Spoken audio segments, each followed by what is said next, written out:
শয়তান কি করে মানুষের সামনে তাদের আমলগুলোকে আহ, সুন্দর করে দেখায়, মানে খারাপ আমলগুলোকে সুন্দর করে দেখায়। কিভাবে একটু বলি। আল্লাহ সুবহানাহু ওয়া তাআলা বলছেন কিছু মানুষ কি করছিল, ইয়াসজুদুনা লিশ-শামস মিন দুনিল্লাহ, আল্লাহ ছাড়া তারা মানে সূর্যকে সিজদা করছিল। তো এই যে সূর্যকে সিজদা করা বা মূর্তিকে পূজা করা, এটা খারাপ কাজ না? শিরক একটা খারাপ কাজ। এই খারাপ কাজটাকে সুন্দর করে কে দেখিয়েছিল? আল্লাহ বলছেন ওয়াজাইয়ানা লাহুমুশ শাইতানু আমালাহুম, শয়তান তাদের কাজটাকে বিউটিফাই করেছে। একটা কথা মনে রাখবেন যে শয়তানের প্রথম যে মিশন সেটা হচ্ছে সে আপনাকে চায় না সে আপনি জান্নাতে যান, সে আপনার চিরশত্রু, এবং সে আপনাকে দিয়ে প্রথমে শিরক করাতে চাইবে, একদম যেটা কঠিন শিরক, আপনাকে ফোল্ড অফ ইসলাম থেকে বের করে দিবে, এরকম একটা কাজ সে করাতে চাইবে।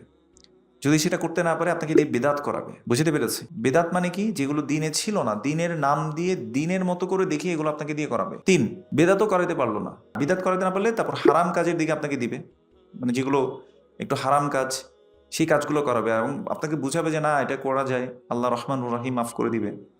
আচ্ছা, যদি এটাও করাইতে না পারে তখন আপনাকে মুবাহ কাজ করাবে, মানে ঐচ্ছিক। ফর এক্সাম্পল, কোরআন পাঠ করা ভালো কাজ না খারাপ কাজ?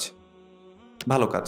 এই ভালো কাজটা আপনাকে করাবে সে কখন? ঠিক জামাতের আগ মুহূর্তে। আপনি চিন্তা করবেন, আচ্ছা কোরআন পড়া মানে ভালো কাজ, কিন্তু তাকবিরাতুল উলা ধরা এটাও তো কি ভালো কাজ, মানে একদম প্রথম তাকবীরের সাথে আপনি সলাতে দাঁড়াবেন, এটাও ভালো কাজ। কিন্তু আপনি মনে করেন যে কোরআন পড়তেছেন, আপনাকে বুঝাবে আর 2টা পৃষ্ঠা পড়ো, আর 2টা লাইন পড়ো।